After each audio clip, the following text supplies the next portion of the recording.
ध्यानाभ्यास के लिए कृपया अपने नेत्रों को बंद कर लीजिए।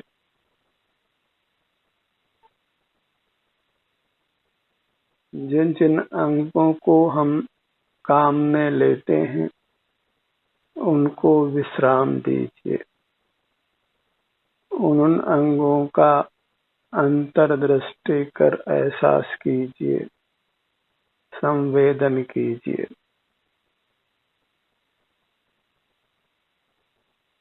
इसी प्रकार हम अपने सर्व अंगों को स्वस्थ रखते हैं, सक्रिय रखते हैं।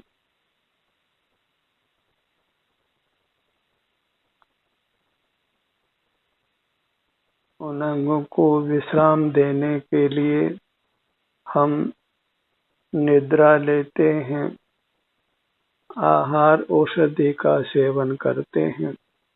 वे सब पराधीन उपाय हैं। स्वाधीन उपाय यही है कि हम अपना ध्यान उन अंगों पर लाएं। यह अभिन्न साधन है, स्वाधीन साधन है।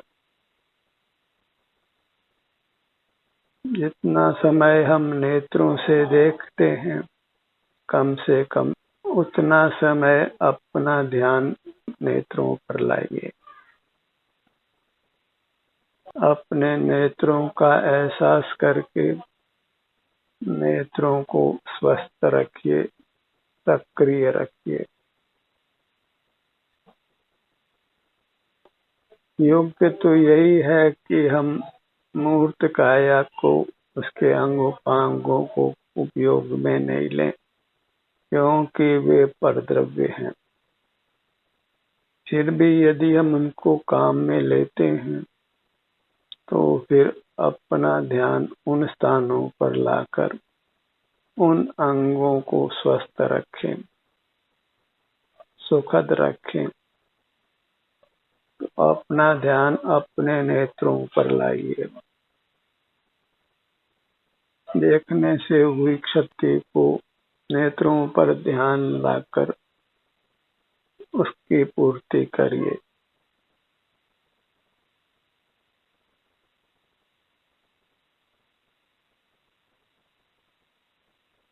बायां नेत्र, दायां नेत्र, इसी प्रकार हम अपने को समय देते हैं, अपने अंगों को स्वस्थ रखते हैं, सुखद रखते हैं और राग आदि दोषों से बचते हैं। बहिर्मुखता से हुए तनावों से हम मुक्त होते हैं। दोनों नेत्र, नेत्रों की पलकें, नेत्रों की पुतलियां,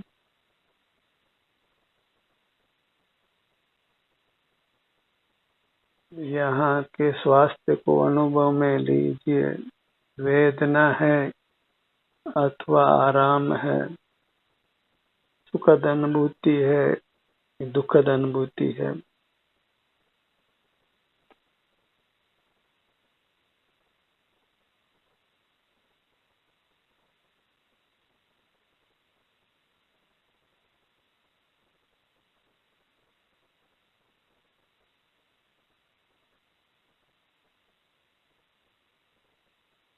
कानों से हम सुनने का काम करते हैं, उससे हुई क्षति की पूर्ति के लिए अपने ध्यान को कानों के भाग पर लाइए।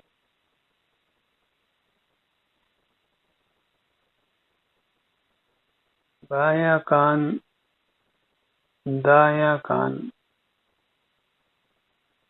ये हमारी जिम्मेदारी है कि हम अपने सब अंगों को स्वस्थ रखें, सुखद रखें। और उसका स्वाधीन उपाय यही है कि हम नेत्रों को बंद कर उन अंगों पर अपने ध्यान को लाएं।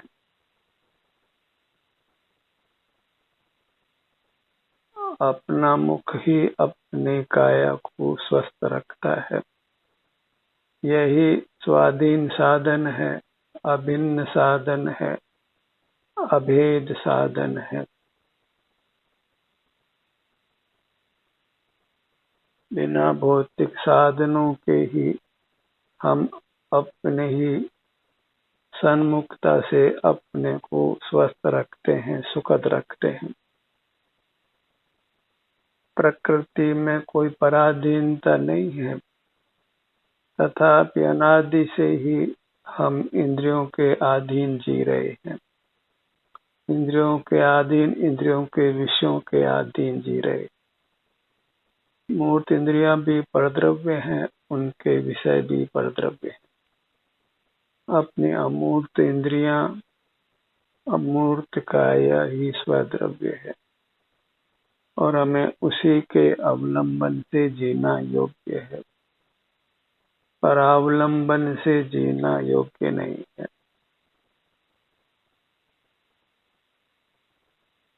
कब तक हम मूर्त से बंद कर जिएंगे?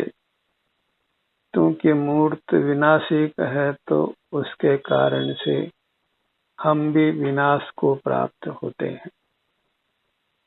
मूर्त के घात से हमारा भी घात होता है, हम भी मरण को प्राप्त होते हैं।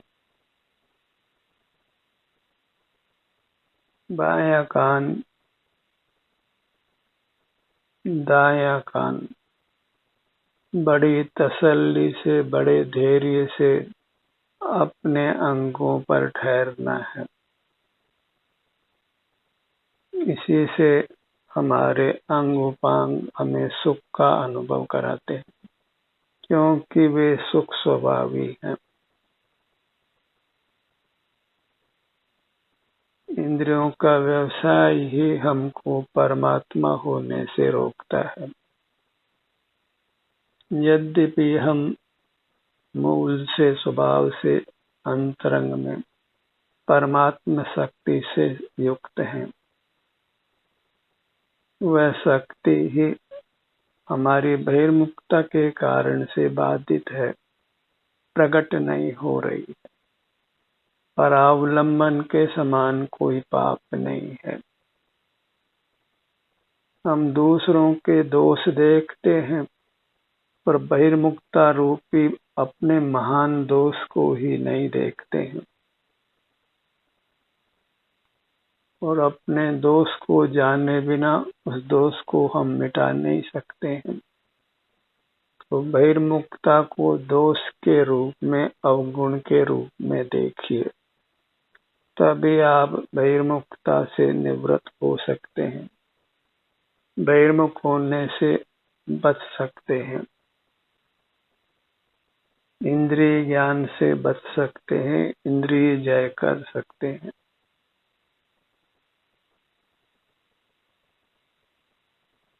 पांचों इंद्रियों का उपयोग काम भोग कहलाता है, विषय भोग कहलाता है। आत्म के अहित विषय कसाय, इनमें मेरी परिणति न जाए।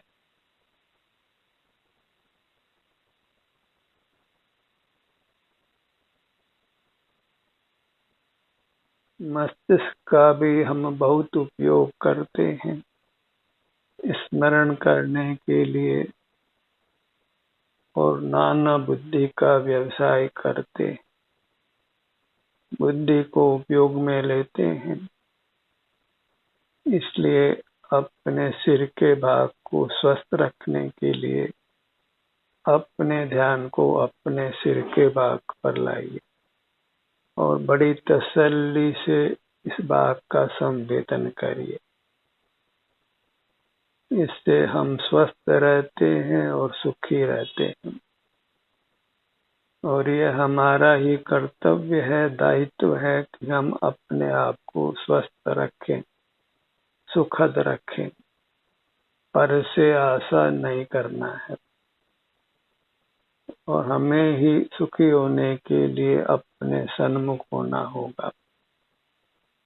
दूसरा हमें कदापि सुख का अनुभव नहीं करा सकता है। दूसरा तो विषय संज्ञा को प्राप्त होता है, इसलिए उसका आश्रय करना वह सब विषय भोग है, पराश्रय है, पराधीनता है, परावलंबन है, और वही वास्तव में पाप है। इससे हम अपने स्वरूप से च्युत रहते हैं, पतित रहते हैं, इसलिए हम पापी ही हैं। परावलंबी जीव दूसरों के पैरों पर खड़ा पापी है। उद्गल के पैरों पर खड़ा नहीं होना है, मूर्त पदार्थों का आश्रय नहीं करना है, अपने अमूर्त चेतन काया के अवलंबन से ही उत्तम सुख को भोगना है। नासिका से हम गंध को जानने का व्यवसाय करते हैं, उससे हुई क्षति की पूर्ति के लिए अपने ध्यान को अपने दोनों नथनों पर लाइए। घ्राणेन्द्रिय बराबर काम करे, गंध का हमको समीचीन ज्ञान हो, इसके लिए अपने ध्यान को दोनों नथनों पर रोकिए। जन्म से लेकर हम शरीर को क्षति ही पहुंचाते हैं और अंतोगत्वा वृद्ध होकर मर जाते हैं। तो शरीर शिथिल नहीं हो, रोगी नहीं हो, वृद्ध नहीं हो, इसके लिए हमको अपने शरीर का एहसास करते हुए रहना होगा, और यही वास्तविक धर्म है। धर्म कोई क्रियाकांड का नाम नहीं है, अपने को स्वस्थ और सुखद रखने का नाम ही धर्म है। अपने को ही धारण करने से, अपना एहसास करने से हम स्वस्थ रहते हैं, सुखद रहते हैं।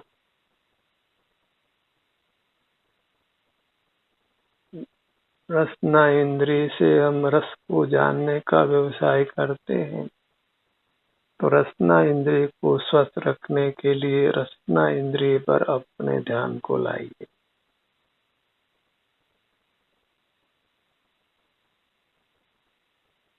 जिह्वा का स्वाद ठीक रहे, रस का ज्ञान सही हो, इसके लिए अपना समय जिह्वा को दीजिए। इसमें कुछ प्रमाद नहीं करना है। हमें अपने अंगों को काम में लेते हैं, तो हमारी जिम्मेदारी है कि हम उन अंगों को स्वाधीनता से स्वस्थ रखें, सुखद रखें। अंग उपांग स्वस्थ है तभी हम सुख का अनुभव कर सकते हैं, जी सकते हैं, अन्यथा तो मरण का ही प्रसंग उपस्थित होता है। वो मरण तो होता ही है, पर हम रोगी होते हैं, वेदना भोगते हैं, दुख पाते हैं। उनसे बचाव के लिए, निरोग रहने के लिए, सुखी रहने के लिए हमें अपने आभ्यंतर अमूर्त शरीर का एहसास करते रहना है।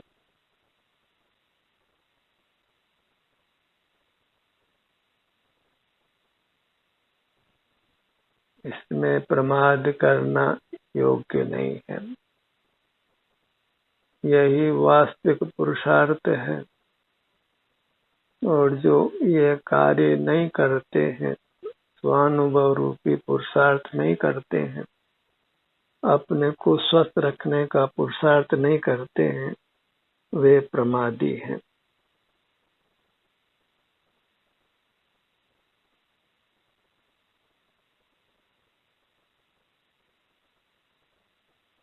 स्पर्शन इंद्रिय सर्वांग में स्थित है, सिर से पांव तक, तो हम संपूर्ण शरीर को स्पर्श का ज्ञान करने के लिए काम में लेते हैं तो स्पर्शन इंद्रिय को स्वस्थ रखने के लिए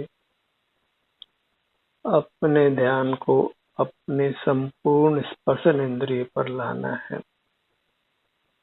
त्वचा के हर भाग को संवेदन में लीजिए।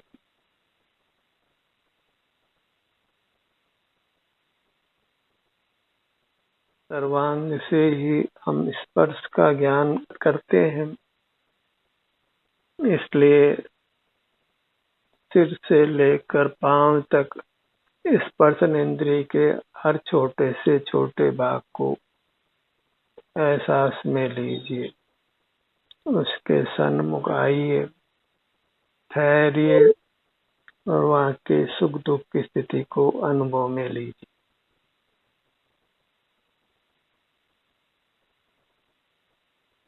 स्पर्शन इंद्रिय सर्वांग व्यापी है, इसलिए अपने संपूर्ण काया को ऊपर से लेकर नीचे तक किसी भी प्रकार से हर भाग को अनुभव में संवेदन में लेना है और इसके लिए समय की आवश्यकता है। तो अपने समय को अन्य कार्यों में नहीं लगाकर अपने अनुभव में लगाइए। इसी में हमारा हित है, हमारी सर्वांग काया स्वस्थ रहती है।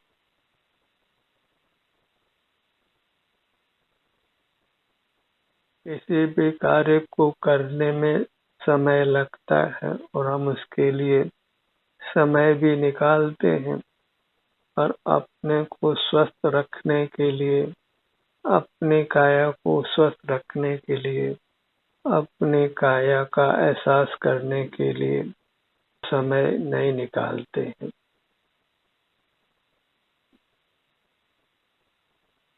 निद्रा के अतिरिक्त हम अपनी संपूर्ण काया को, इसके विभिन्न भागों को काम में लेते ही रहते हैं और निद्रा के काल में भी मस्तिष्क तो चलता ही रहता है।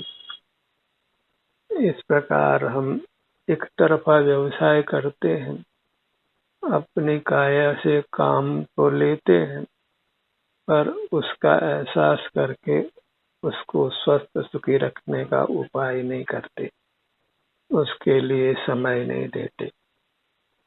तो फिर ये काया क्षीण होती है, रोगी होती है और परभव में उत्तम काया भी नहीं मिलती।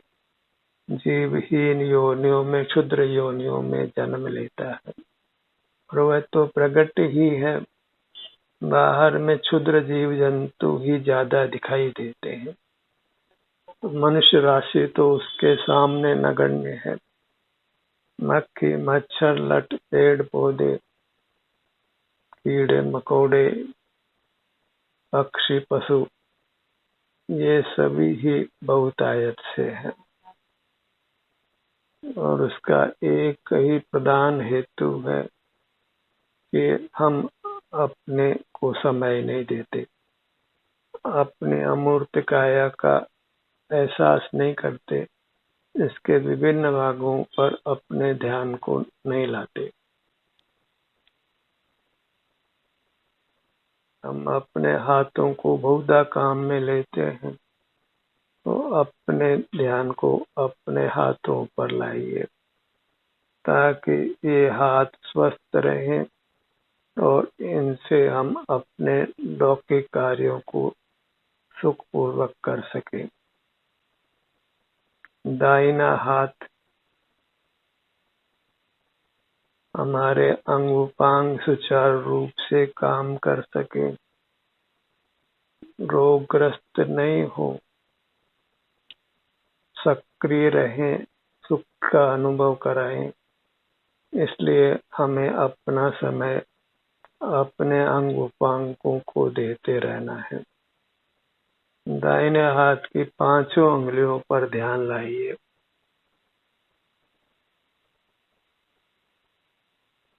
उंगलियों का अग्रभाग या जो भी संवेदना है उसको हम अनुभव में लेते हैं तो वो अंग स्वस्थ होता है, सुचारू रूप से काम करता है, हमको सुख का अनुभव होता है। दाहिने हाथ की 5 उंगलियां, जितना गुड़ डालो उतना मीठा।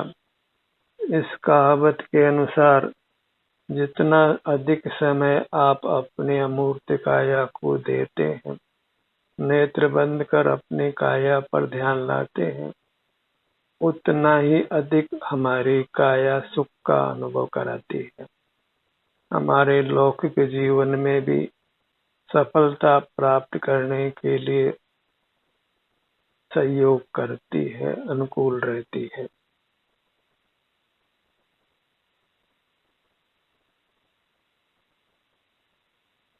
दाहिनी हथेली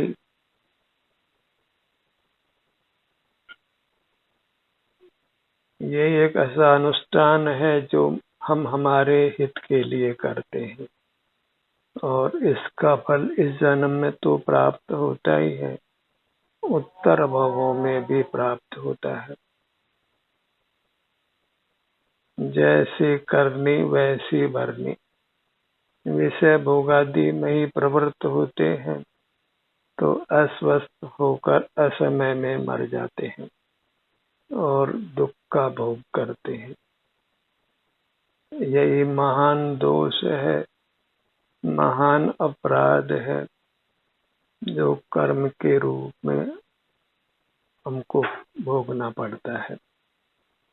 कर्म बनता है और उदय पाकर फिर हमको दुख प्राप्त होता है। दाहिने हाथ की कलाई के भाग पर आइए।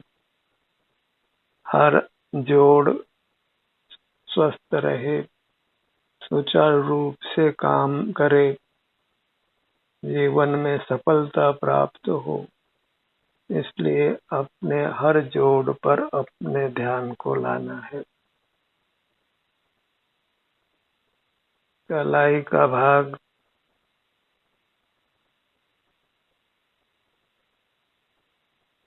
वास्तव में तो यही हमारा कर्तव्य है। साधु संत जिनको हम गुरु मानते हैं, वे भी समाधि में ध्यान में स्थित होकर अपनी अमूर्त काया का एहसास करते हुए रहते हैं।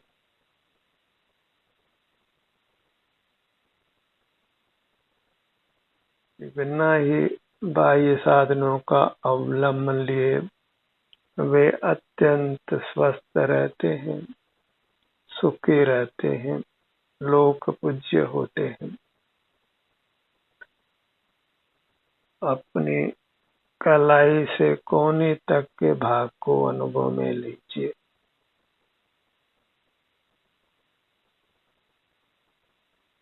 अंतर्दृष्टि से अपनी काया पर उपयोग लाने से ही हमारी काया स्वस्थ रहती है, हमको आपदाओं से बचाती है। बाह्य जगत से हम अप्रभावी रहते हैं, प्रतिकूल संयोग प्राप्त नहीं होते हैं।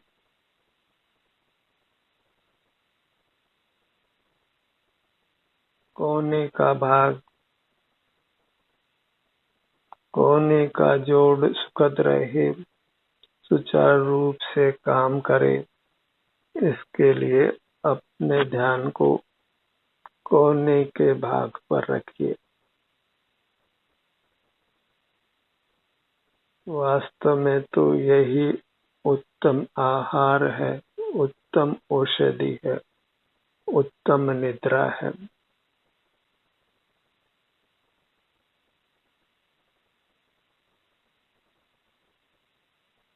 ध्यान ही साधु का, साधक का, योगी का, बुद्धिमान व्यक्ति का आहार है, औषधि है, रसायन है। अपने ध्यान को अपने दाहिने कंधे पर लाइए। ध्यान के अभ्यास से आप पाएंगे कि आप स्वस्थ रहते हैं, आपके अंग उपांग सुचारू रूप से काम करते हैं। अन्यथा तो हम लोक में देखते ही हैं कि लोग कितने रोगों से ग्रस्त रहते हैं, कितनी औषधियों का सेवन करते हैं, नाना दुखों को ही भोगते हैं, लाचार रहते हैं, असमय में मर भी जाते हैं। अपने ध्यान को अपनी बाईं भुजा पर लाइए।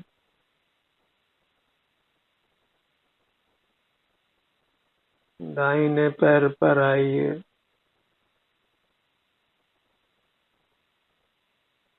पैरों से हम कितना ही काम करते हैं और सुखी जीवन के लिए पैरों का स्वस्थ रहना आवश्यक होता है। और पैरों को स्वस्थ रखने के लिए पाँव की अंगुलियों से जंघा भाग तक अपने ध्यान को रोकिए।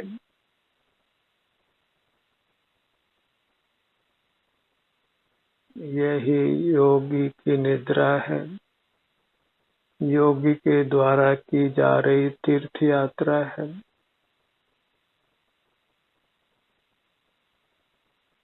अपने में ही विहार करना है, वही स्वावलंबन है। उसी से हम परावलंबन से बचते हैं। परावलंबन ही दोष है और स्वावलंबन ही गुण है। दोष से जीव दुखी होता है और गुण से सुखी होता है। हमें गुण का ही ग्रहण करना है, अपना ही एहसास करते हुए स्वाधीन रहना है, जितेंद्रिय रहना है, वीतराग रहना है, निष्कषाय निष्पाप रहना है, शांत रहना है, सुखी रहना है। ध्यानाभ्यास का ये सत्र यही समाप्त होता है। आपकी सहभागिता के लिए धन्यवाद।